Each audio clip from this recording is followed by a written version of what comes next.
আমরা সবাই জানি 1986 সালে এরশাদের অধীনে জাতীয় সংসদ নির্বাচনে অংশগ্রহণ না করার কারণে বেগম খালেদা জিয়াকে আপসহীন নেত্রী উপাধি দেওয়া হয়। কিন্তু কোন ঘটনা প্রবাহে এবং কেন বেগম খালেদা জিয়া সে নির্বাচনে অংশ নেননি তা অনেকেই জানেন না। 1982 সালের 24 মার্চ এরশাদ ক্ষমতা দখলের পর জাতীয় সংসদ ভেঙে দেওয়া হয়। 1979 সালে দ্বিতীয় জাতীয় সংসদ নির্বাচনের পর 7 বছর কেটে গেলেও নির্বাচন হচ্ছিল না।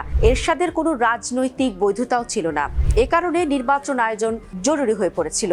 রাজনৈতিক দলগুলো অবিলম্বে নির্বাচন করে গণতান্ত্রিক সরকারের কাছে ক্ষমতা হস্তান্তরের দাবি করছিল। কিন্তু এরশাদের অধীনে সুষ্ঠু নির্বাচনে ভরসা পাচ্ছিল না কেউ, কারণ এরশাদের উদ্দেশ্য ছিল রাজনৈতিক দলগুলিকে বিভক্ত করে নিজের ক্ষমতা পাকাপোক্ত করা। সে সময় এরশাদের কিংস পার্টি অর্থাৎ জাতীয় পার্টি ছাড়া বিরোধী শিবিরে ছিল দুই বড় জোট, আওয়ামী লীগের নেতৃত্বাধীন 15 দলীয় জোট ও বিএনপি নেতৃত্বাধীন 7 দলীয় জোট। এরশাদ নির্বাচনের ফল জালিয়াতি করে নিজের পক্ষে নিয়ে যেতে পারে, এই আশঙ্কা ছিল সবার মনে। সিপিবি নেতা কমরেড ফরহাদ সে সময় এক ফর্মুলা নিয়ে হাজির হন। জাতীয় সংসদের 300 আসনের মধ্যে 15 দলের নেত্রী শেখ হাসিনাকে 150টি এবং 7 দলের নেত্রী বেগম খালেদা জিয়াকে 150টি আসনে নির্বাচন করার প্রস্তাব করেন। যিনি বেশি আসনে জিতবেন তিনি হবেন প্রধানমন্ত্রী, অন্যজন বিরোধী দলীয় নেত্রী। দুই জোটটি প্রস্তাবটি মেনে নিয়ে নির্বাচনে অংশগ্রহণের সিদ্ধান্ত নেয়। 15 মার্চ 1986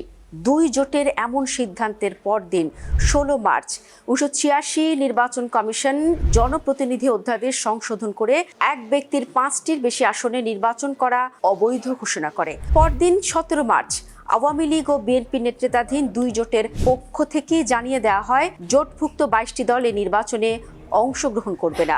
আওয়ামী লীগ ও বিএনপি দুই দল যৌথভাবে গণপ্রতিনিধিত্ব আদেশের বিরুদ্ধে আদালতে রিট করে, সে রিট খারিজ হয়ে যায়। 22 মার্চ হরতাল ডাকে দলগুলো। বেগম খালেদা জিয়া সামরিক শাসনের চির অবসানের লক্ষ্যে নির্দলীয় নিরপেক্ষ নির্বাচনের দাবিতে হরতাল সফল করার আহ্বান জানান। কিন্তু হরতালের মধ্যেই 22 মার্চ 1986 আওয়ামী লীগের সভানেত্রী শেখ হাসিনা নির্বাচনে অংশগ্রহণের ঘোষণা দেন। সংবাদপত্রে পাঠানো বিবৃতিতে তিনি বলেন, নির্বাচনে অংশগ্রহণকে 15 দল চ্যালেঞ্জ হিসেবে নিয়েছে। তবে একই সময়ে বাসদ, ওয়ার্কার্স পার্টি সহ 5টি বাম দল জানায় তারা নির্বাচনে অংশ নেওয়ার বিরোধী।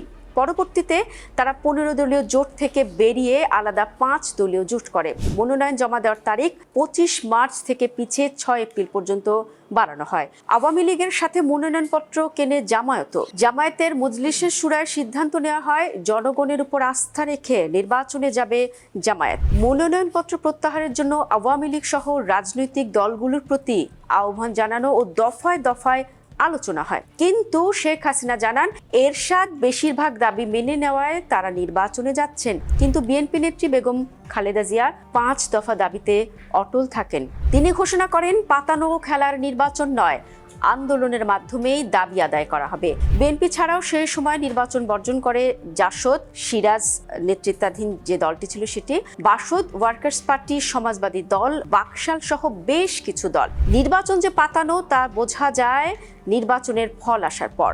এরশাদের জাতীয় পার্টি 153টি আসনে জয়লাভ রেখে অবশিষ্ট আসন বিভিন্ন রাজনৈতিক দলকে বন্টন করে নির্বাচনকে প্রতিযোগিতামূলক দেখানোর চেষ্টা করে। বেগম খালেদা জিয়ার বক্তব্যই সত্য বলে প্রমাণিত হয়। এই সংসদ 1.5 বছরও টিকতে পারেনি। বাংলাদেশের মানুষ গণতন্ত্রের জন্য বেগম খালেদা জিয়ার আপসহীন লড়াইকে কৃতজ্ঞতা জানায়। 1991 সালে তাকে গণতান্ত্রিক বাংলাদেশের প্রধানমন্ত্রী নির্বাচিত করে। খালেদা জিয়া হন দেশের প্রথম নারী প্রধানমন্ত্রী। তার দূরদর্শিতা ও আপসহীনতা এক নতুন বাংলাদেশের সূচনা করে।